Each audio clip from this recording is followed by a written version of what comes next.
monde, ravie de vous retrouver en live ce midi. Toujours à midi et demi, on se retrouve. Des fois, c'est le mardi, des fois, c'est le jeudi. On fait un petit peu comme on veut, comme on a envie d'être. Mais bonjour tout le monde, je suis ravie de vous retrouver en live tout de suite. Alors là, je fais un peu genre, je suis toute seule, je suis super à l'aise et tout, mais j'ai un guest. Les gars, je vous raconte même pas. Moi, je le vois, vous le voyez pas, mais je vais vite l'introduire. Et je suis super contente de faire un live avec lui aujourd'hui. Honnêtement, tant qu'il m'entend pas, j'en profite. Si j'étais pas freelance, j'aurais déjà postulé dans sa boîte depuis longtemps. Mais ça, il le sait pas, donc ça passe. On a Samuel, on a Alan qui est là. Salut Alan. On a Julien, on a Stéphanie. Mais on a un monde de fous, dis donc. Il y a encore plus de guests dans les commentaires que sur scène. C'est dingue.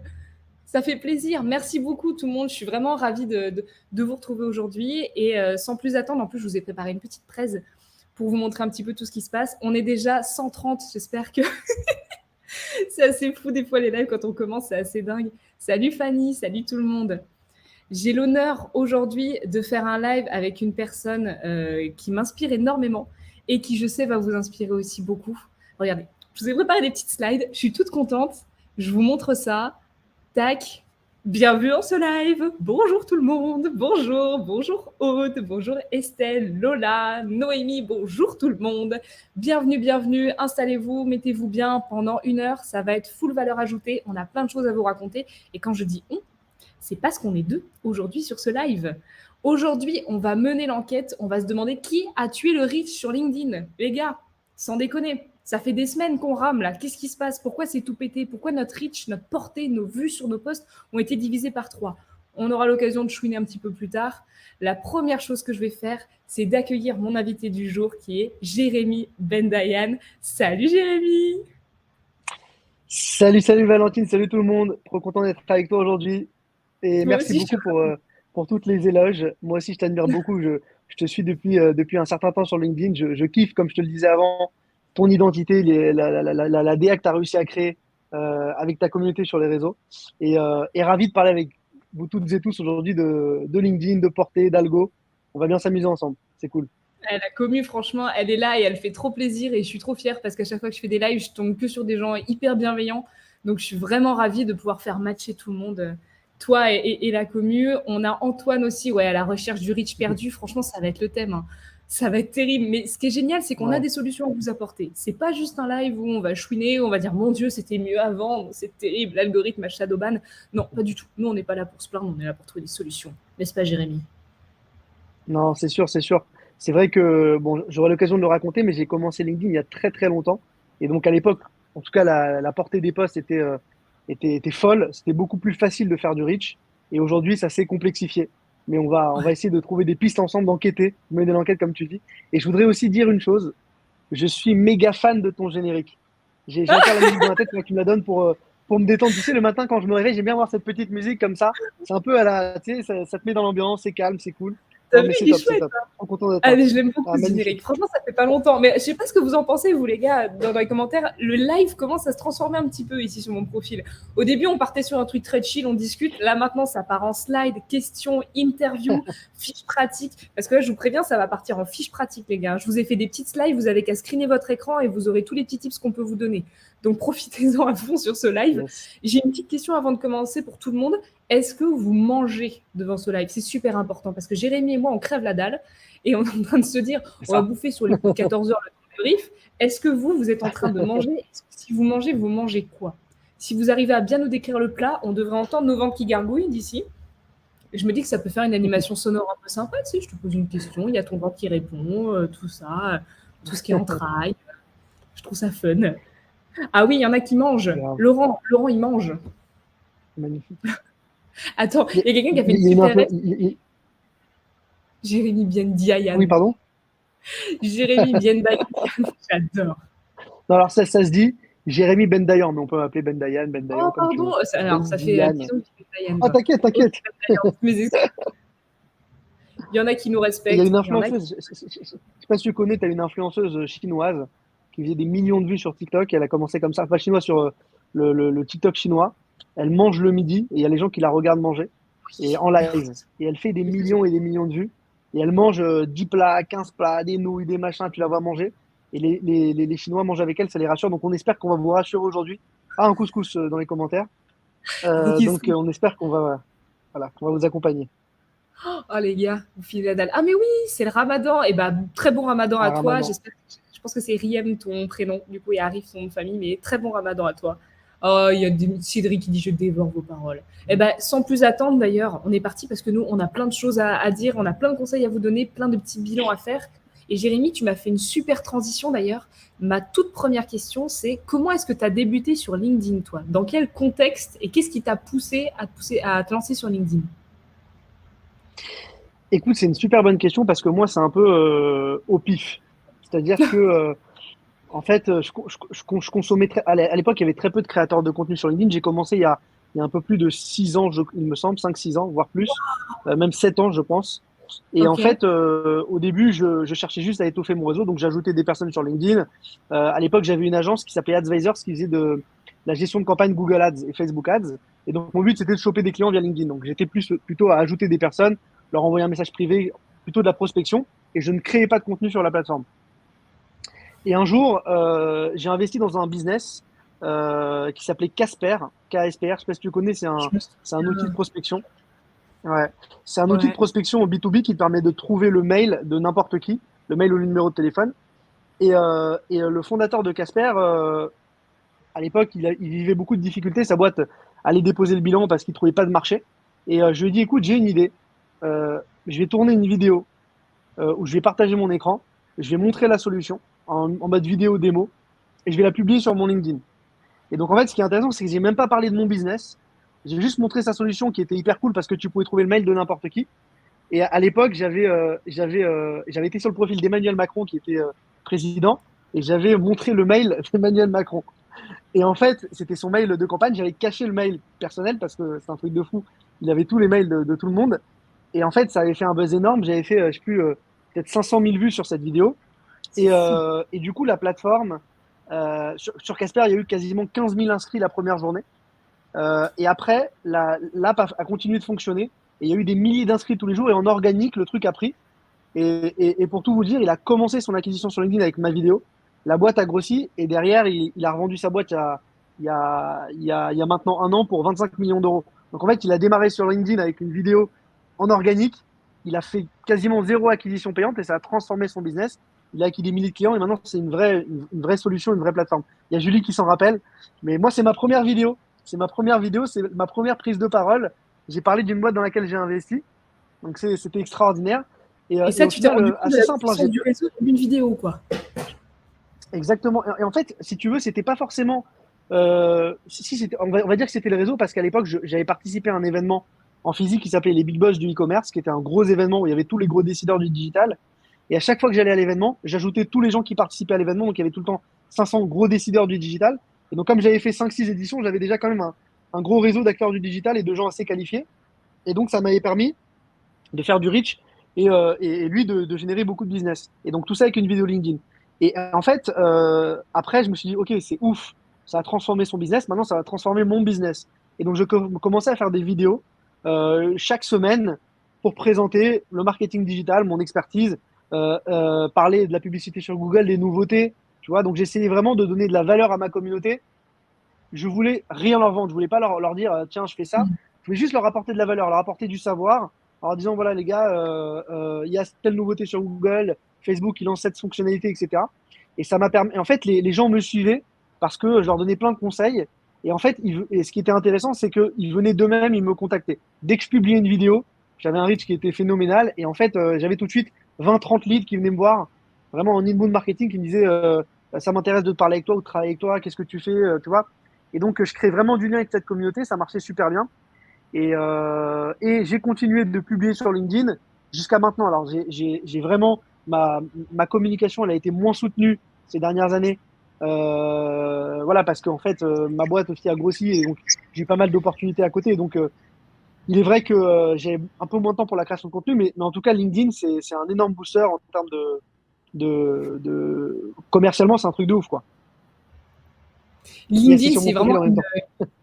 une grosse machine, une immense machine. Mais attends, je vais repasser sur mes petites slides avant de présenter ton profil. Pour ceux qui débutent sur LinkedIn ou qui sont sur LinkedIn mais qui sont un petit peu perdus, qui ne savent pas trop vers où aller, Avec Jérémy, les conseils qu'on peut vous donner, c'est déjà la première étape, optimiser votre profil. Quand on dit optimiser, c'est remplissez bien chaque partie à fond pour que LinkedIn se dise hey, cette personne-là est active, c'est pas mal ça. Et aussi pour guider les gens. Là, je ne vous parle pas de vendre vos services, je ne vous parle pas de la construire comme une landing page. Je vous conseille vraiment juste complétez là une belle photo HD, une belle photo de couverture, un titre clair. Ça, c'est la base. Ensuite, commencez à commenter des publications. Donc, des créateurs, des grands créateurs, des petits créateurs, des étudiants qui cherchent des tafs, quelque chose, soyez généreux. Allez-y commenter. C'est vraiment le nerf de la guerre sur le réseau. Et puis ensuite, publier simplement pour faire passer un seul message. C'est exactement ce qu'a fait Jérémy. C'est qu'il a commencé simplement pour dire « Hey, cet outil, il est top. Allez voir. Ça a tout pété. » Et ça, c'est intéressant. Ça prouve bien que plus le message est clair et même presque désintéressé, plus ça fonctionne. Sur LinkedIn, si vous passez votre temps à essayer de faire de la pub pour vos services, d'attirer vite du monde et d'essayer de faire le buzz, ça va se voir, ça va se ressentir. C'est mine de rien un réseau social. Et donc, le but, c'est d'être sociable entre tout le monde. En parlant de sociabilité... Oh, pardon, vas-y, dis-moi. On a un petit latin, je sais pas si vous avez... rajouter. Tu dis un truc hyper intéressant sur les contenus qu'on publie. C'est vrai que quand on veut forcer les choses, ça marche pas. Et même, si vous voulez aussi, sur LinkedIn, lorsque on fait des posts un peu plus commerciaux, c'est-à-dire qu'on veut présenter notre business, il marche moins bien que les posts où c'est un peu naturel, on va on va apporter de la valeur. Et en fait, en tout cas, il y a une logique dans la stratégie de contenu à avoir. Il faut vraiment essayer de varier ses contenus. On ne peut pas parler que de son business, que de son activité, dire voilà, je vends tel service. Il faut vraiment essayer de varier les contenus. Voilà. Essayer d'apporter de la vraie valeur à son audience. Moi, j'ai tout le temps construit mon réseau en leur disant qu'est-ce que je peux leur donner comme valeur, qu'est-ce que je peux leur donner comme conseil. Je suis expert du marketing digital, c'est mon métier depuis plus de 15 ans maintenant. Je connais plein de choses sur l'acquisition sur les réseaux sociaux. Je vais essayer d'apporter beaucoup de valeur sur ça sans rien attendre en retour. Et potentiellement, les gens après seront intéressés par en savoir plus sur moi, sur ma boîte, sur mon entreprise, sur mon business. Ouais, il y a un côté vraiment très sincère et authentique. Et en parlant de sincérité et d'authenticité, on a une très belle apparition de Mathieu Pimor qui dit n'allez pas sous Jérémy ni Valentine, pas sous ce mec et tout simplement, on parle quelqu'un de particulièrement sympathique. Non, ouais. Gros bisous Mathieu, merci beaucoup d'être passé sur le live. Ça me fait une belle transition vers ma deuxième question. Depuis, donc tu as dit que tu as commencé LinkedIn vers il y a 5-6 ans à peu près. Pour moi, il y a trois générations pour moi sur LinkedIn. Tu me dis si je me trompe. Mais pour moi, il y a ceux qui ont commencé à ton époque, donc 5, 6, 7, 10 ans, c'était les visionnaires, comme Christopher Piton, comme toi, comme Ruben Taïb aussi, qui est là depuis très longtemps. Ensuite, pour moi, il y a la génération des opportunistes, dont je fais partie, pendant la période Covid, où vraiment on se faisait chier, on est tombé là-dessus, et c'était facile à l'époque de faire un bon score, donc on s'est tous jetés dessus. Et pour moi, la nouvelle génération qui est maintenant, donc qui est arrivée là l'année dernière, début d'année, c'est le coup de frais. Et pour moi, le coup de frais, il est génial. Je trouve que chaque génération a ses conséquences dans le sens où les visionnaires ont tendance à se lasser de LinkedIn, donc sont partis sur d'autres réseaux, à revenir ou pas. Les opportunistes comme moi, on a tendance à chouiner sur l'algorithme parce qu'avant, on faisait des super scores et que maintenant, ça bide. Et le coup de frais a tendance à frimer un peu pour vouloir faire partie de la cour des grands, en mode je dois présenter mes chiffres, je dois parler de thunes, alors que pas forcément. Dites-moi dans le chat si vous êtes d'accord avec cette analyse. Ce n'est que mon analyse à moi. Elle vaut ce qu'elle vaut. J'ai l'impression de la voir comme ça. Est-ce que tu vois ça toi aussi, Jérémy, les 3 petites couches un peu, 3 générations de LinkedIn? Ouais, c'est vrai je vois exactement comme ce que tu dis. Il y a vraiment plusieurs communautés. Moi, quand j'ai démarré à l'époque, tu avais Andrea Ben Saïd au tout début, Ruben Tayeb, t'en parlais aussi. On était peu de créateurs. Et en fait, ce qui a changé, c'est le nombre de créateurs. C'est-à-dire qu'aujourd'hui, il y a de plus en plus de monde qui crée du contenu. Et donc, les changements que j'ai notés, c'est qu'en tout cas, il y a de plus en plus de monde sur la plateforme qui prend la parole et qui crée du contenu. Et donc, ça fait de plus en plus de concurrence. Et donc, ce qui fait que pour émerger, effectivement, les jeunes créateurs ont besoin de valoriser leurs chiffres, de parler de data, de montrer qu'ils ont réussi, qu'ils y arrivent. Et donc, c'est vrai qu'il y a une tendance aussi à vouloir tout de suite percer rapidement et grossir. Mais je les comprends parce que c'est vrai que, en fait, il y a un truc aujourd'hui que je remarque sur LinkedIn, c'est que, en tout cas, plus tu crées de contenu, plus tu t'attends, en fait, à faire du reach sur la plateforme parce que c'est beaucoup de travail, beaucoup d'énergie. Et en fait, tu as tendance à vouloir tomber un peu dans ce piège en se disant, voilà, moi aussi, je veux partager mes chiffres parce que c'est quelque chose qui est valorisant. Les gens vont me liker, vont commenter, vont me féliciter. Et donc, tu as tendance des fois à plonger. Mais je pense que le truc le plus important, c'est d'essayer, en fait, d'apporter de la vraie valeur à votre audience. Moi, je me dis toujours, que les gens, ils ont besoin de savoir ce que je fais, de comprendre ce que je fais, comprendre comment je peux les aider. Et c'est exactement ce que tu fais sur LinkedIn. Moi, quand je te regarde, Valentine, j'apprends plein de choses. Quand je regarde tes carousels, j'apprends comment créer un contenu, j'apprends comment structurer mon contenu sur LinkedIn et tu apportes beaucoup de valeur à ton audience. Et je pense que il faut arriver, en tout cas dans la stratégie de contenu, à mélanger différentes typologies de contenu. Les contenus vraiment éducatifs où tu apportes de la valeur à ta communauté, les contenus où tu vas te valoriser, toi, tes exploits par rapport à ce que tu as réalisé. Et en tout cas, voilà, Et les vraiment les changements, ouais, les contenus divertissants. Et les changements les plus importants voilà, que je remarque, c'est le nombre de créateurs qui augmente. Ce qui veut dire plus de concurrence, ce qui veut dire devoir se démarquer. Et donc, c'est important lorsque tu crées du contenu sur LinkedIn d'arriver à te démarquer. Je te félicite aussi pour ton identité que tu as réussi à créer, la DA que tu as réussi à faire. C'est important quand on est sur LinkedIn d'arriver à se faire reconnaître parce que aujourd'hui, les internautes, dans leur feed, ils consomment énormément de contenu. Et notre cerveau, il prend à peu près 1,8 secondes avant de prendre une décision de s'il décide ou non de regarder un contenu. Et donc, il faut arriver tout de suite à être reconnu sur le feed. Et donc, toi, on te reconnaît vraiment tout de suite parce qu'on a ta DA, les gants roses, la vraie identité qui marque. Et donc, c'est important de créer une identité. Moi, j'ai essayé aussi de faire ça, notamment avec une collaboratrice qui est devenue une amie qui s'appelle Diane. On essaie vraiment Ouais. de créer un jeu ensemble et de créer du lien avec la communauté, Diane Benamou. Et on crée pas mal de vidéos ensemble, ce qui fait qu'on essaie de créer notre personal branding à deux. Et donc d'essayer de raconter des histoires, de se chamailler, d'échanger sur la plateforme, ce qui fait que les gens, en fait, ils créent du lien avec nous. Et dès ils nous voient dans leur feed, bah, ils arrivent tout de suite à se mêler avec nous. Donc je pense que ce qui est aussi important, c'est d'arriver à se démarquer sur la plateforme et donc de se créer une identité, créer du lien avec son audience. Et ça passe Oui, par plein de choses. On le verra après aussi dans plein de tips. Ouais. ça passe par énormément de choses et j'en profite aussi pour rassurer. Il y a plusieurs commentaires hyper intéressants là dans le chat, je vais me permettre d'y répondre aussi. Il y a Nicolas qui demande quel est le pourcentage aujourd'hui créateur-consommateur aujourd'hui sur LinkedIn France, les gars. Je vous balance des chiffres, ok? Prenez un papier, un crayon, vous en faites ce que vous voulez. Ça vous fait votre petit sel sur votre salade de quinoa que j'ai vu aussi dans le chat tout à l'heure. En gros, en France, on a 25 millions de personnes inscrites sur LinkedIn. 25 millions, les gars. 25 millions, c'est énorme. Sur les 25 millions, il y a 12 millions d'actifs mensuels. Déjà, la poire est bien coupée en deux, tu vois ce que je veux dire. On passe de 25 à 12 millions d'actifs réels. Donc voilà, sur 25, il y en a 12 millions d'actifs. Et sur ces 12 millions d'actifs, il y a 5% de créateurs de contenu. 5%, c'est que dalle. Vous avez une cour de récré qui est magistrale. Et malgré tout, le meilleur moment pour se lancer sur LinkedIn, c'était hier. Parce qu'on va en reparler juste après, mais mine de rien, on va en avoir des trucs à dire, Jérémy. Moi, je te dis, je réponds juste aux petits messages dans les commentaires. Alors, j'ai fait des petits messages de Karine, par exemple, qui dit depuis 2 ans, il y a une quantité assez folle de gens qui se vantent et qui ne produisent pas grand-chose.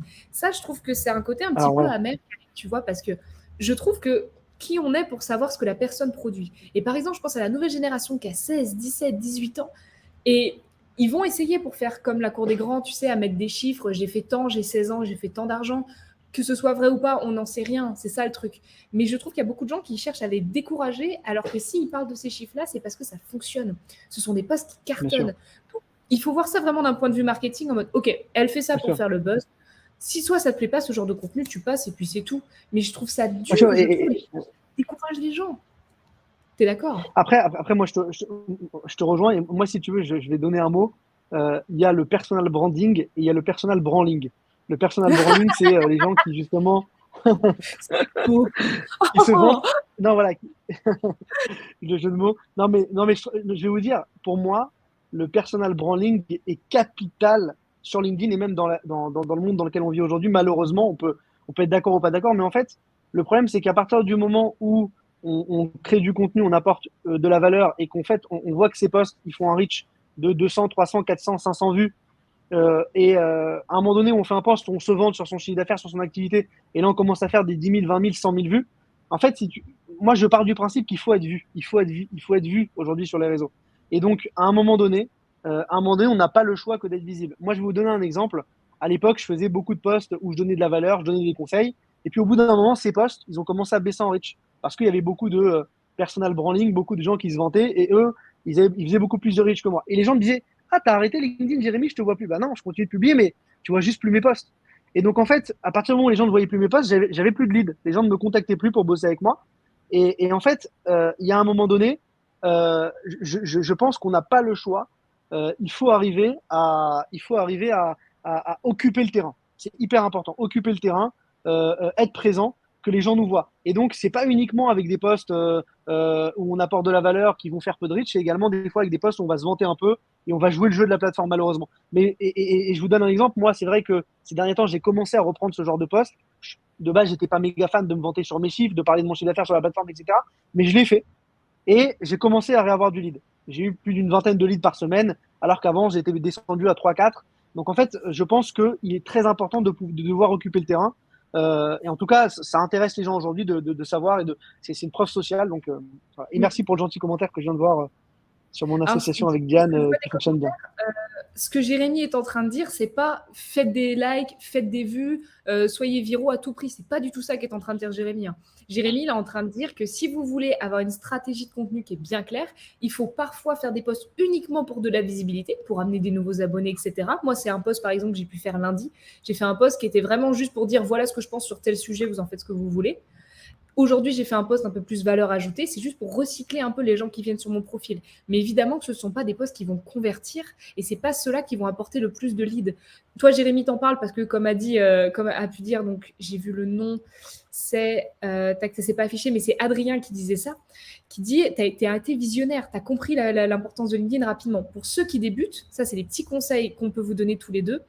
Ne suivez pas toujours les mêmes comptes. Si vous voyez que des posts vraiment coup de gueule, vidéo de chat ou peu importe, des trucs qui ne vous intéressent pas, allez chercher de nouveaux comptes pour vous inspirer. Tester de nouveaux formats, et c'est ce que fait du coup beaucoup Jérémy aussi pour relancer un peu son reach. Là, on rigole, on dit que c'est pour aller chercher de la visibilité, etc. Mais c'est aussi avant tout parce qu'on est des explorateurs et qu'on teste. Il y a plein de formats sur LinkedIn. Vous avez de la vidéo, du carrousel, de l'image simple, du texte long, du texte court, de la newsletter, du live comme vous avez aujourd'hui. Vous avez plein de formats avec lesquels vous régalez. Et comme disait Jérémy, et ça pour moi c'est le meilleur conseil que tu puisses donner, c'est de garder le lien avec l'audience, toujours répondre à vos commentaires, répondre à vos messages, c'est ça le plus important les gars. Le but c'est pas d'être viral à tout prix. Et d'ailleurs, c'est ce que pouvait rajouter du coup Tamer.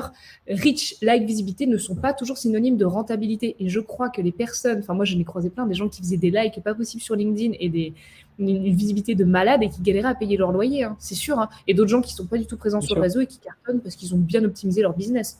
Évidemment, c'est pas du tout ce qu'on est en train de dire. Hein. Nous, on vous dit pas, allez-y les gars, amusez-vous. Mais bien sûr, bien sûr. Non, enfin, moi encore une fois, je suis entièrement d'accord avec ce que tu dis. C'est pas reach, like égale chiffre d'affaires. Il y a des gens qui parlent pas beaucoup, qui font beaucoup de sous. Mais c'est sûr que, en tout cas, pour mon expérience, c'est que en faisant ce genre de post, ça me redonne de la visibilité et ça me permet en fait, comme tu le dis, Valentine, de renouveler mon audience et potentiellement de générer du business derrière. Donc c'est vraiment alterner dans sa stratégie de contenu les différentes typologies de posts, pas être que sur ce genre de posts parce que sinon on va saouler l'audience à force de parler et dire j'ai 16 ans, je suis solopreneur, je gagne tant, etc. Voilà, c'est des trucs qui sont des sortes de buzzwords qui sont utilisés, qui marchent bien, mais il faut pas trop les utiliser, sinon tu risques encore une fois, voilà, de saouler l'audience, tout simplement. Absolument. Absolument. Et du coup, j'ai une question un peu qui me vient, et je suis sûre que c'est la question de la plupart de nos auditeurs. J'adore, j'ai l'impression d'être à la radio, on est sur Europe 1. Comment tu arrives à remédier à l'algo qui est pété en ce moment? Je me permets, je fais une mini explication, les gars. Quand je dis algo pété, en ce moment, le reach de tout le monde, et je dis tout le monde, a été divisé par 2 ou par 3. Personnellement, moi, le reach, donc la portée, les vues de mes posts ont été divisées par 3. C'est-à-dire qu'avant, je faisais du 50 000 vues. Maintenant, pour le même format, sur les mêmes sujets, je me retrouve à faire du 15 000, 20 000 vues. C'est pas dramatique parce que mon engagement augmente. J'ai toujours mes 300, 400, 600 likes sur mes posts. J'ai toujours mes 1000 likes quand mon post explose bien. J'ai moins de vues, mais par contre, vous le voyez pas parce que vous voyez pas les vues que je fais. Donc, niveau preuve sociale, ça ne touche à rien. Niveau engagement, les gens aiment toujours mes posts. Par contre, je touche moins de nouvelles personnes. C'est normal, c'est parce que l'algorithme est en train de changer. Parce que LinkedIn, le petit robot, il s'est dit, mais tiens, c'est marrant, on poste une photo de soi, un selfie tout pété avec un texte qui n'a rien à voir et ça explose. Et du coup, tout le monde se plaignait en mode, ah, LinkedIn devient Facebook. Donc LinkedIn a dit, ok, mon pote, je vais changer tout ça. Sauf que LinkedIn est très lent et que pour l'instant, il a juste bousillé le reach, donc la portée de tous les posts. Et on ne sait pas quand ça va s'améliorer. On ne sait pas si ça va s'améliorer et on ne sait pas quel va être le prochain format qui va cartonner. Donc, ma petite question, Jérémy, comment tu arrives à remédier à ça, toi, en ce moment? Eh ben écoute, j'ai pas de solution. Non, je rigole. Eh ben bon live, merci beaucoup, messieurs, dames, c'était sympa de vous avoir. Bien sûr, un plaisir. On va vous apporter des solutions après. Écoute, en fait, je me suis rechallengé, c'est-à-dire qu'à un moment donné, j'ai vu que les posts que je faisais, qui étaient des posts où je parlais de ma boîte, de mon business, des posts un peu commerciaux, des posts aussi où j'ai apporté de la valeur, ils ne généraient plus d'engagement. Je me suis posé sur ma strate de contenu, je me suis dit, OK, déjà, quelle est la fréquence de publication? Et je me suis rendu compte que je postais 1 à 2 fois par semaine. Et je sais que c'est pas suffisant parce que, en fait, les, euh, tous les réseaux sociaux fonctionnent de la même manière. Plus tu publies, plus tu donnes à manger à l'algorithme, plus tu es dans la strate que l'algo aime, et donc plus forcément il va te valoriser, il va te récompenser. Il faut comprendre que les réseaux sociaux, ce dont ils ont besoin, c'est de contenu pour nourrir leur communauté. Puisque nous, aujourd'hui, internautes, on consomme au quotidien énormément de contenu. Donc si on s'arrête de produire, LinkedIn, il ne sera pas content, TikTok, la même chose, Insta, la même chose. Donc en fait, le nerf de la guerre, c'est déjà d'avoir une bonne fréquence de contenu. Et ça, pour moi, ça a été le point le plus important de me dire, OK, maintenant, je vais publier 1 fois par jour. Donc, je publie tous les jours, à part le samedi, il me semble. Et donc, ça a été une des premières stratégies, c'est de recommencer à publier de façon fréquente. La deuxième chose, c'est j'avais perdu le lien avec ma communauté. C'est-à-dire que lorsque je faisais un post, alors je répondais toujours aux commentaires, mais en fait, les gens qui étaient mes ambassadeurs, qui commentaient tout le temps, je prenais pas le temps d'être vraiment avec eux, de bien leur répondre, d'aller même sur leur post, aller commenter, liker, m'intéresser à eux. En fait, j'étais juste sur LinkedIn en partageant mon truc, partageant mon savoir et dire tenez, prenez, merci, au revoir. Et en fait, je créais aucun lien avec aucun créateur sur la plateforme, donc je ne regardais même pas leur contenu et j'utilisais très peu la plateforme. J'avais arrêté. Donc, je me suis remis à utiliser LinkedIn. Je me suis remis à aller découvrir des profils de créateurs. Je me suis remis à interagir avec leurs posts. J'ai appris des choses. Et en fait, à partir du moment où tu crées du lien, tu apportes du commentaire sur les autres créateurs, tu échanges avec eux, eux-mêmes, ils vont se sentir un peu redevables et ils vont venir, c'est toi, s'intéresser et donc rééchanger avec toi. Et donc, tu recrées une communauté. Et donc, en fait, le deuxième conseil, c'est d'être un peu ce que j'appelle le reply guy, c'est-à-dire, ça marche beaucoup sur Twitter, cette stratégie. Le reply guy, c'est en fait, t'es pas forcément obligé de poster sur ton profil, mais tu peux être juste la personne qui répond à plein de posts. Au final, tu vas poster sous les posts de créateurs connus et tu vas pouvoir aussi bénéficier de leur reach, être visible et échanger avec ces créateurs. Et donc, te faire une communauté comme ça et te créer du lien. Et donc ça, c'est assez intéressant. Ça marche donc très, très bien sur Twitter. Il y a des créateurs qui font quasiment des réponses sur Twitter de 600, 700 réponses par jour et qui gagnent des milliers de followers comme ça. C'est une stratégie qui cartonne sur cette plateforme-là. Et sur LinkedIn, je pense que c'est un peu la même chose. Donc ça, c'est vraiment le deuxième truc que j'ai repris.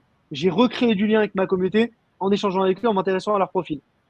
Et la dernière chose que j'ai mis en place, c'est que je me suis dit, j'ai adapté ma stratégie de contenu en me disant, OK, je vais arrêter de faire que des posts où j'apporte de la valeur, comme je l'ai dit tout à l'heure, en mode conseil, marketing digital, etc.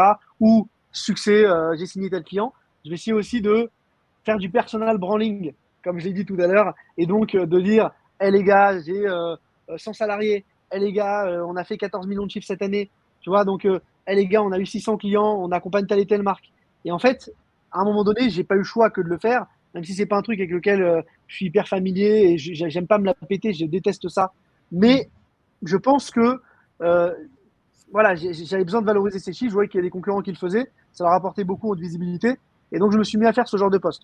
Et donc, voilà. Et je dirais en bonus, le dernier point, c'est comment tu arrives à remédier à l'algo PT en ce moment. J'ai envie de dire que je n'y arrive pas. C'est-à-dire que je me remets tout le temps en question et j'essaie tout le temps de tester. Je suis encore en test. C'est-à-dire que l'algo, il est figé aujourd'hui, mais il va évoluer comme sur toutes les plateformes. Et il ne faut pas se dire, j'ai une stratégie, je l'applique, et puis bêtement, ne pas s'arrêter. À un moment donné, il faut savoir se poser et se dire, OK, je m'arrête maintenant. Est-ce que ça marche ce que je fais? Est-ce que ça ne marche pas? Comment je peux réadapter ma stratégie? Et ce qui a marché pour moi ne marchera peut-être pas pour vous. Donc, il faut tout le temps essayer de vous réinventer. Voilà, essayer d'adapter votre stratégie et tout le temps se dire, voilà, comment je vais changer le mois prochain? Qu'est-ce que je vais tester? Par exemple, ce matin, j'ai fait un post sur mon profil. D'ailleurs, si vous pouvez aller me donner un peu de force, ce serait bien. Il a fait un reach de merde. Catastrophique. Pourtant, j'ai essayé d'apporter un peu de valeur. Pourtant, j'ai essayé d'apporter un peu de valeur parce que j'ai expliqué en fait qu'est-ce qui fait qu'un poste peut réussir sur Meta. Et même pour tout vous dire, je me suis inspiré parce que j'aime bien essayer de creuser. Je ne sais pas si vous connaissiez Grégoire Gambato à l'époque qui publiait, qui fait partie de la deuxième génération de créateurs, qui lui était un gros copywriter, qui a bien démarré pendant le confinement et je me suis inspiré d'un de ses posts dans la structure du post. Donc, j'ai bien aussi copié la structure de poste de créateur.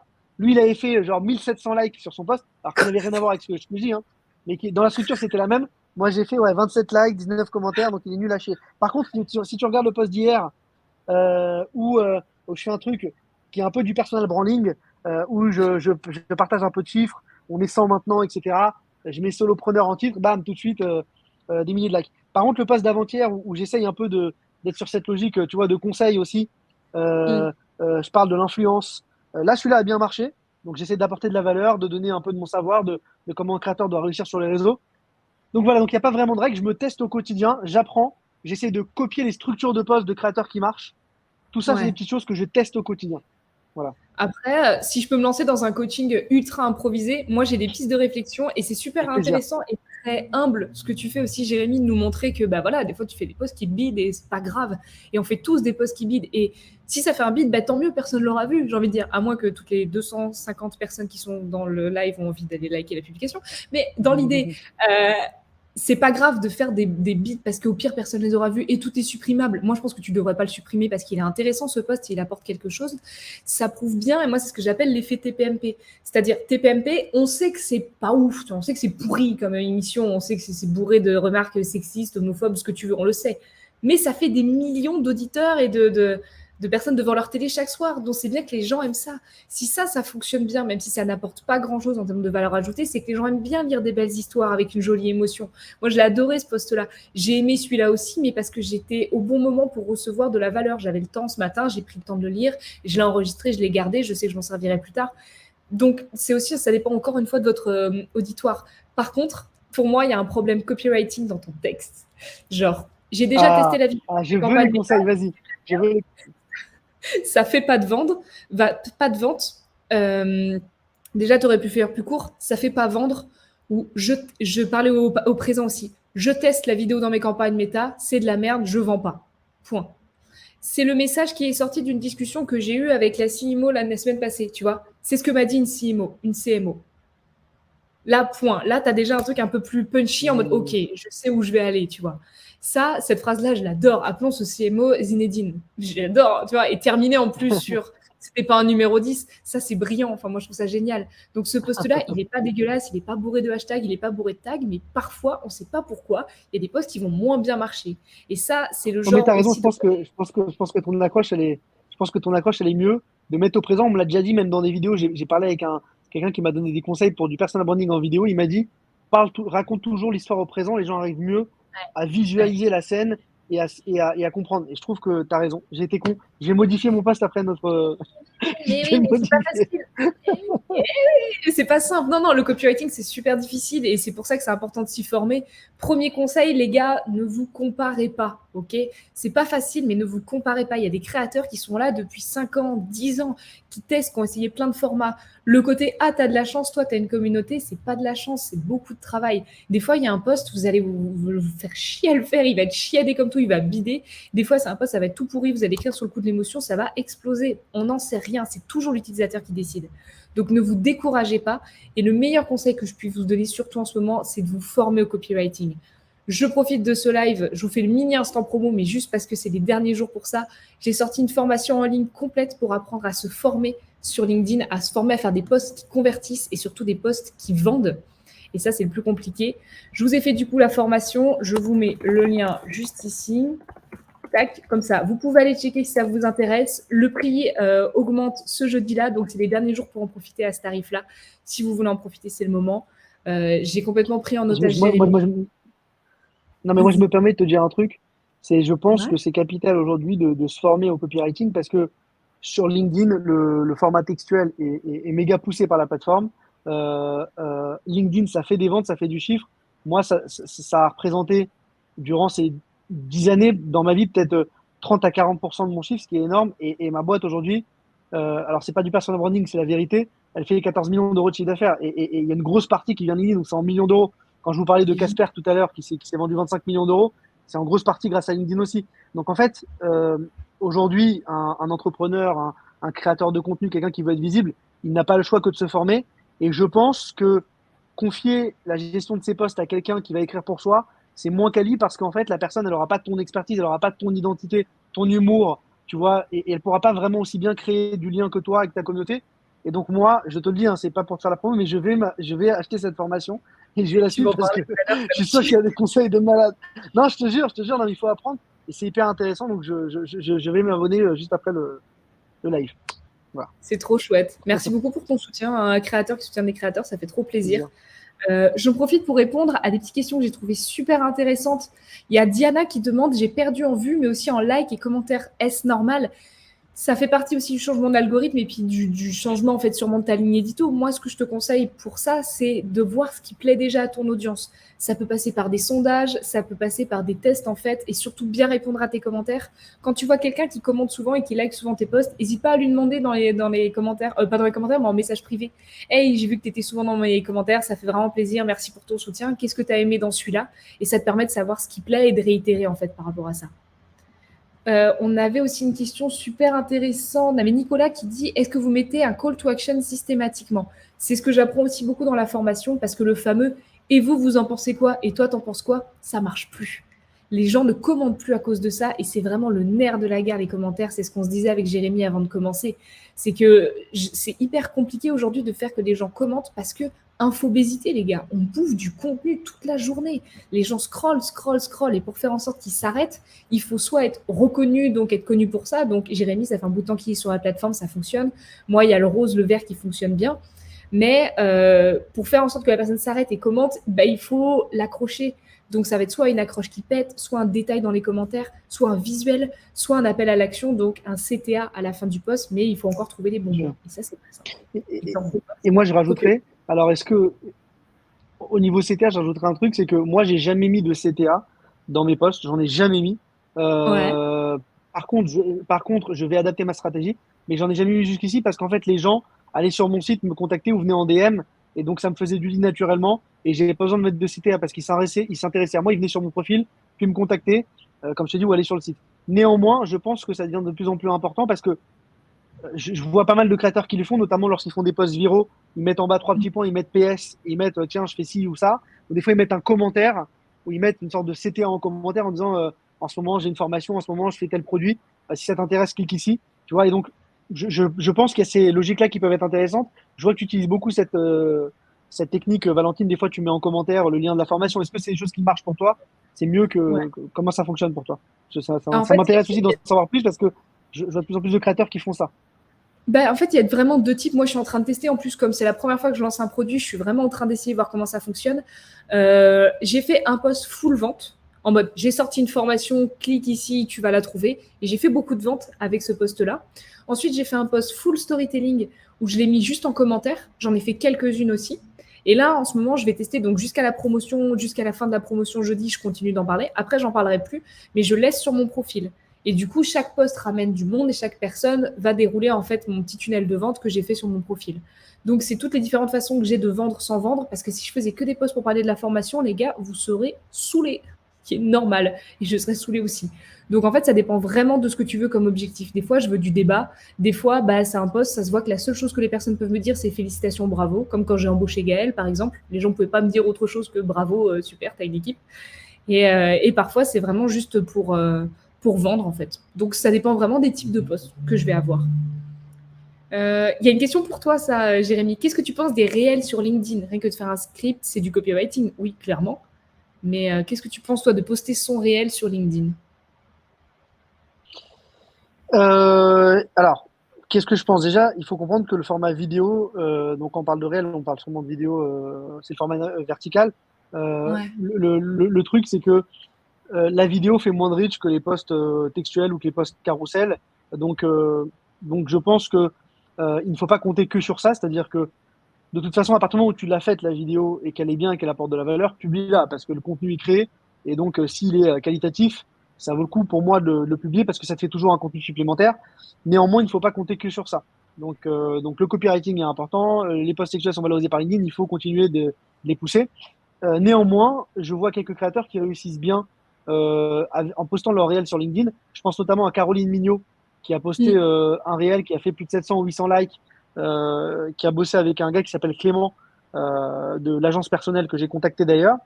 Et en fait, c'est des nouveaux formats. Je pense néanmoins que, en fait, nous, on consomme aussi de plus en plus de contenu vidéo sur les réseaux ces dernières années. Donc, je pense que LinkedIn, à un moment donné, va s'adapter aussi au format vidéo. Il va les valoriser de plus en plus. Donc, moi, je pense que ça peut être une bonne idée, en tout cas, de reposter ces réels sur LinkedIn. dans sa stratégie de contenu, mais encore une fois, ne pas compter que sur ça. Oui. Voilà. Oui, avoir une... D'ailleurs, c'est génial parce que ça m'amène direct à ma dernière question. Qu'est-ce que tu as envie de tester sur LinkedIn, toi, prochainement, comme format, comme stratégie?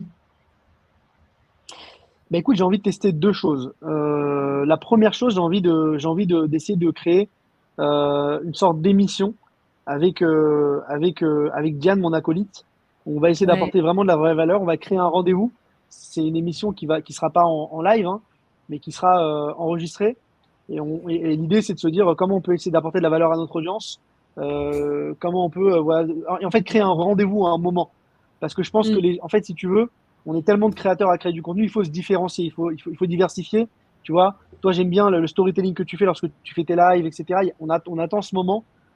Tu vois, donc j'ai envie que les gens ils se disent, ok, le lundi, il y a l'émission qui sera publiée par Jérémy et Diane. C'est un moment qui est important. Je vais apprendre des choses. J'ai envie d'y aller. Donc, j'ai envie de créer ce moment, cette émission. Ça, c'est la première chose. Et j'ai envie aussi de tester de nouveaux formats, notamment le format live que je teste pour la deuxième fois avec toi. Je l'avais testé il y a 4 ans ou 3 ans avec Ruben Tayeb dès que c'était sorti. Et du coup, c'est un format qui est intéressant parce que je pense qu'il sera aussi de plus en plus poussé par la plateforme. Et donc, j'aimerais peut-être le tester et de le faire un peu à ma sauce, un peu différent. Tu vois, on le fait le midi, là, je trouve que c'est sympa le midi. Et comme je suis sur le snack content, j'avais envie en fait, de manger en live avec les gens et d'essayer de discuter avec eux d'un sujet, mais tu vois, d'essayer de faire un peu convivial, de faire quelque chose à la cool, un peu comme on le fait aujourd'hui, de faire quelque chose de trop normé, trop organisé, faire quelque chose d'un peu sympa et naturel. Donc, c'est les deux choses que je voudrais tester un peu sur LinkedIn prochainement. Voilà. trop chouette, Donc, trop pour résumer, intéressant. créer un rendez-vous avec mon audience et tester des nouvelles fonctionnalités comme le live. Julie qui te demande un peu comme chez Commedia. Ah bah, en fait, si tu veux, comme il a une bonne stratégie, je trouve, parce qu'effectivement, alors lui, il a un média, donc c'est un peu différent. Moi, ma boîte, mon agence de création de contenu vidéo, on n'a pas de média, on reste une agence de création de contenu, donc je peux pas, comme lui, créer énormément d'émissions. Mais lui, si tu veux, je pense qu'il a créé beaucoup, beaucoup, beaucoup, beaucoup, beaucoup d'émissions. J'ai vu, t'as Charabia, enfin, t'en as plein, ce qui fait que bah, il apparaît sur plein de sujets. Moi, j'ai envie, si tu veux, de tout concentrer sur un moment, une émission, un concept. Tu vois, je pense que comme je suis pas un média, j'ai pas envie de m'éparpiller. Tu parlais de Cyril Hanouna avec TPMP d'ailleurs. Bon, bah, Hanouna, il a que TPMP. C'est son moment, c'est Mm. son émission, il est visible. Tu vois, et j'ai envie vraiment d'arriver à créer, tu vois, mon moment fort et pas forcément avoir 50 émissions, 50 trucs pour perdre mon reach. Je pense que c'est aussi important d'avoir une stratégie d'édito qui est compréhensible. Si tu veux, quand tu es sur les réseaux, déjà, moi, pour te dire, mon groupe Splasher, on a quatre entités. On a Splasher qui fait de la création de contenu vidéo. On a Sparkle qui fait de la gestion de TikTok. On a Block sur le Web 3. On a Blink qui est une agence d'achat média. Déjà, les gens, il faut qu'ils comprennent ça. Il faut que j'arrive Ouais. à leur expliquer. Sans leur expliquer, je fais tout et n'importe quoi. Et en même temps, si je commence à faire 10 émissions, les gens ils vont s'y perdre. Donc en fait, j'ai envie vraiment d'arriver à ce que les gens comprennent ce que je fais et pas trop les éparpiller. C'est aussi important dans une strate de contenu. Parce que derrière, le but, c'est quand même de générer du business et générer des ventes, de générer du lead. Donc voilà, je veux pas trop les perdre, tout simplement. Ouais. Merci Aurore pour ton gentil message. C'est super sympa. Ça fait vraiment plaisir. Euh, tac, tac, tac, j'ai regardé un petit peu les questions. Les gars, on va arriver vers la fin de ce live. Pas tout de suite. On va arriver vers la fin de ce live. Si vous avez des questions à poser à Jérémy ou à me poser à moi sur LinkedIn, sur le reach, sur ce qu'on a pu vous dire sur le copywriting, n'hésitez pas. Il y a une question super intéressante de Myriam qui dit top ce live. Donc ça, c'est pour toi, c'est le cœur. Petite question sur les posts Mmh. personnels branding. Est-ce que quand c'est pas ta personnalité que tu l'as raconté, comment tu fais pour appuyer sur publier sans faire un arrêt? En fait, franchement, vas-y à petite dose. Plutôt que d'arriver en mode hey, je suis la meilleure, j'ai fait un chiffre, les gars, vous n'êtes pas prêts, je suis blindax. Et en plus, je suis hyper jeune et hyper motivée, et je dors 4 heures par nuit et ça me suffit. Et si toi tu le fais pas, t'es une grosse merde. Je pense qu'on peut faire du personal branding, du storytelling sans faire du personal branding, qui est le super concept de Jérémy que je ne connaissais pas avant de commencer ce live. Je suis hyper fan. Je pense que commence par un texte qui te ressemble en mode hey, bah moi j'ai fait ça, j'ai été formé avec ça. Si tu as vécu la même situation, voilà comment moi je l'ai fait. Ça peut être du personal branding et du storytelling tout en même temps apporter une expérience en fait et donner de la valeur aux gens sans que ce soit voici un tuto pour faire. Juste moi j'ai vécu ça, je m'en suis remise comme ça, voilà. Et franchement, fais Myriam, fais. Si t'es pas à l'aise, au pire des cas, tu vois bien comment ton audience réagit, tu supprimes si tu veux, mais il faut que tu fasses, il faut passer à l'action parce que personne ne le fera à ta place malheureusement. Et alors, pour répondre à Myriam, je pense qu'elle a pas besoin de ça pour faire du reach parce que moi, je suis ses posts sur LinkedIn.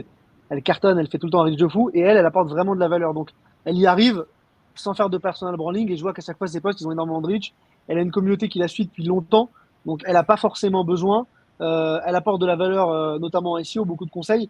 Donc, elle a pas besoin. Après, c'est vrai que si tu veux tester ce genre de post, moi, j'essaye d'y apporter ma touche personnelle. C'est-à-dire, je vais pas dire j'ai fait 14 millions et merci, au revoir. J'essaie de mettre un peu d'humour, tu vois, d'essayer de rigoler un peu. Donc, dans tous mes posts un peu comme ça, j'essaie de pas me prendre au sérieux, tu vois, d'essayer de donner des chiffres, mais en même temps de dire, mais en fait, bon, c'est bidon, quoi, je fais ça pour me moquer. J'ai fait un post comme ça qui avait bien marché. Par exemple, tu vois, un post où j'avais dit, j'avais mis une photo de moi il y a 12 ans quand j'ai monté ma première boîte et une photo de moi maintenant. Et je dis, quel est le conseil que je donnerais à l'entrepreneur d'il y a 12 ans le meilleur conseil d'entrepreneur que je pourrais donner à l'entrepreneur maintenant. Non, qu'est-ce que j'aurais donné à l'entrepreneur d'il y a 12 ans? Et en fait, ouais, tu peux Attends, mettre le je vais poste. les laisser découvrir. Attends, il est trop drôle. Non, il est génial ce post. Faut que vous le voyez, faut que vous le voyez. Attends, c'est celui-là? Non, c'est pas celui-là. Non, non, il est il n'y a pas longtemps, hein, tu remontes, tu remontes. Il est encore un peu, Parce que encore un peu. la photo, Encore. oh Celui-là, voilà. c'est celui-là. 11 ans, alors je vous le lis les gars, ok, je fais la lectrice, ok, je fais la narratrice. Il y a 11 ans, je lançais ma première entreprise. Quel est le conseil ultime d'entrepreneur que je donnerais à mon, donc la photo et tout ça, 964 likes, t'es en mode t'es prêt pour la leçon de ta life. Jérémy, arrête de manger ou tu vas devenir un beignet. Parce que quand t'es entrepreneur, tu stresses, tu bouffes un peu. Non, mais en fait, tu vois, Oh, donc je dis, tu vois, ce qui est intéressant, c'est que je dis quand même que je suis entrepreneur, que ça fait 11 ans que je fais ça. Et en fait, au final, je tourne à la dérision. Et les gens, au final, ils retiennent Jérémy entrepreneur. Il est rigolo, il se prend pas au sérieux. Et donc, j'apporte ma touche, tu vois. J'essaye de pas faire un truc en mode trop, tu vois, trop branlette, on va dire. ah non, mais c'est génial. Déjà, c'est hyper drôle, c'est divertissant, il y a de l'émotion, il y a ce côté un peu cérémoniel et après, c'est grave marrant. Garder le sourire, ça me fume de rire. Les deux photos sont hyper drôles, tu vois, mais surtout, moi, c'est le beignet, quoi. Tu as utilisé un mot que tout le monde utilise. Tu as l'image du beignet, tu as le côté rond, huileux et sucré. Tu n'aurais pas pu choisir mieux. Tu aurais dit, tu vas devenir une putain de baleine, ça aurait pas été aussi drôle, tu vois, parce qu'il y a le côté vulgaire et le côté baleine. Les beignets, moi, ça me fume. Non, c'est génial. Et les gens ont adoré dans les commentaires, quoi. Non, non, Ouais, et c'est ça m'a génial. permis de renouer avec plein de contacts que j'avais pas vu depuis longtemps, tu vois, de rééchanger Ouais. avec des gens, de faire des cafés. Ça a débouché sur des cafés avec des clients que j'avais pas eu depuis des années. Donc, tu vois, donc non, c'est très cool. C'est des posts qui marchent bien et qui amènent des leads, même si c'est une blague. Ils me disent, tes posts me fument sur les réseaux. Pas mal le Il y a... personal styling, Edouard. Ah ouais, c'est trop mignon, Personal Smiling. On te le pique, Julien. Trop bonne idée. C'est mieux. Trop bonne Ouais. idée. Julie qui demande la cloche, elle est complètement inutile. Il y a plein de trucs qui sont inutiles sur LinkedIn. Tu veux que j'énumère? J'énumère. Attention. Premier truc, les notifications sont pétées. Donc, des fois, tu ne reçois pas tes notifs. La cloche est pétée. Ils ont retiré certaines des fonctionnalités, comme par exemple, tu ne peux plus épingler ton post en premier commentaire maintenant. Avant, quand quelqu'un commentait et que tu répondais à ce commentaire en mettant le petit arrobase pour le citer, ça te proposait tout de suite le nom de celui qui avait commenté. Plus maintenant, tu dois retaper son nom en entier. C'est un enfer. LinkedIn, les gars, moi je suis amoureuse de ce réseau, hein, j'adore, j'ai rencontré des gens super, des copains pour la vie, mon business est fixé sur LinkedIn, je fais des coachings LinkedIn, j'adore ce réseau social, mais c'est des cassos à la tête de LinkedIn. C'est Microsoft qui possède LinkedIn, il a plus de 20 ans ce réseau social, ils ont découvert il y a peut-être 1 an et demi, 2 ans avec leur programme pour les créateurs qu'il y avait réellement des créateurs de contenu sur LinkedIn.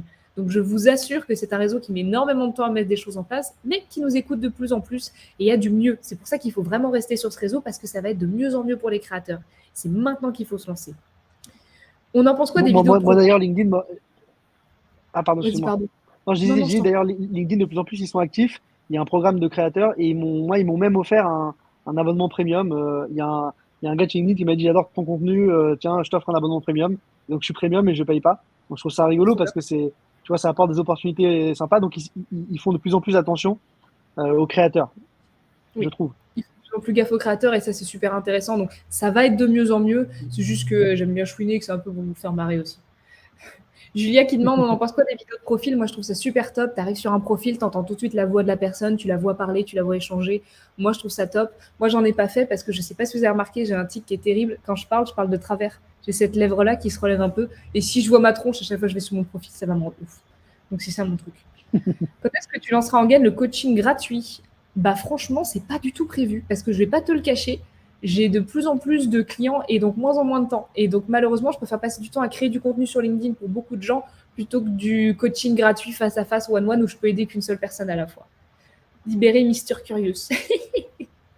Merci pour les réponses. Avec plaisir, les gars. Écoutez, je pense qu'on est pas mal pour ce live. Si vous avez des dernières questions, surtout pour Jérémy, qui nous fait l'honneur de sa présence en live sur LinkedIn, et c'est pour ça que j'adore les lives, c'est qu'on peut échanger tout de suite avec les gens. Allez-y, c'est les derniers moments. C'est un plaisir. Je vous refais la mini promo sur la formation, mais du coup, voilà, la formation copywriting sur LinkedIn, elle change de prix dès jeudi. Et à jeudi, elle passe en 140 € hors taxe, alors que là, elle est pour 90 € hors taxe. Donc, voilà, vous êtes en live, vous êtes les seuls à savoir. Je l'ai balancé en newsletter, c'est tout. Vous êtes les seuls à être au courant. Profitez-en si ça vous intéresse pour vous former. Je vais mettre en gros pour vous former au copywriting sur LinkedIn. Tac. Et je remets le lien aussi pour ceux que ça intéresse. On a d'autres petites questions. On a des gens qui disent merci. Merci tout le monde. Merci. T'es premium, t'as plus de cloche. Merci pour les réponses. Tac, tac, tac. On a du love du Sénégal. Écoute, on prend. Ça fait toujours plaisir. Salut, salut. Merci pour les conseils. Merci à vous, en tout cas. Franchement, j'ai trop de chance d'avoir une communauté aussi bienveillante. T'as passé un bon moment, Jérémy, ça a été? Merci tout le monde. Écoute, c'était super. Très bon exercice. Ça me donne envie d'en refaire. Merci. Oui, Jérôme, j'existe vraiment parce que j'ai fait une petite vidéo sur LinkedIn où je disais que on avait raconté que j'étais un avatar et donc que je n'existais pas. Donc cette vidéo a bien marché et les gens me.